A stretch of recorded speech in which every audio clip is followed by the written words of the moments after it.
ายดีท่านผู้ชมที่เคารพนำท่านผู้ชมมาติดตามข่าวกีฬา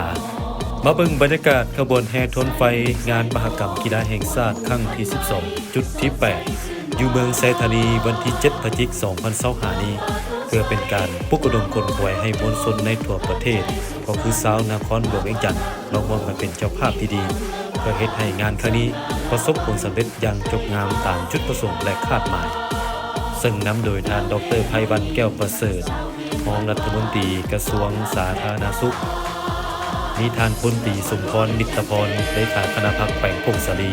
ท่านนางหลิงทองแสงตะวันรองเจ้าแขวงสวรรณเขตพร้อมด้วยคณะผู้สอบที่เกี่ยวข้ององค์การปกครองนครหลวงองค์การปกครองเมืองพนักงานทหารตำรวจครูอาจารย์นักเรียนนักศึกษา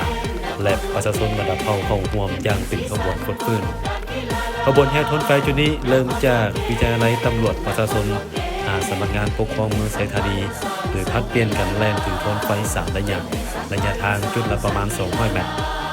ขบวนแห่ทนไฟงานมหกรรมกีฬาแห่งชาติครั้งที่ 12 ที่นครหลวงเวียงจันทน์เป็นเจ้าภาพจะแห่ไปทั่วทุกเมืองของนครหลวงจุดมิตรเมืองสังทองเมื่อวันที่ 12 ตุลาผ่านมาจุดที่ 2 เมืองนาไซทองวันที่ 17 ตุลาจุดที่ 3 เมืองศรีโคตรบอกวันที่ 11 ตุลาจุดที่ 4 เมืองจันทบุรีวันที่ 24 ตุลาจุดที่ 5 เมืองศรีสัตนาควันที่ 28 ตุลา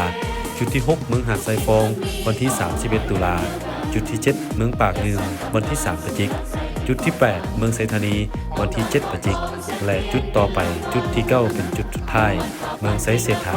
วันที่ 14 พฤศจิกายนที่จะมาถึงนี้ดังนั้นขอเชิญชวนประชาชนลาวประดับเผ่ามาร่วมขบวนแห่ทวนไฟอันมีความหมายสำคัญนี้เพื่อเต้าโฮมพลังความสามัคคีเป็นปึกแผ่นให้กระบวนการในงานครั้งนี้ดำเนินไปด้วยบรรยากาศที่ฟดฟื้นมวลซื่นได้รับผลสำเร็จตามคาดหมายสำหรับงานมหกรรมกีฬาแห่งชาติครั้งที่ 12 นครหลวงเวียงจันทน์เกม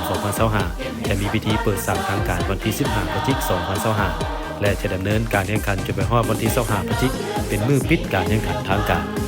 ให้มีที่เด็ดงัดออกใส่กันในทุกเกม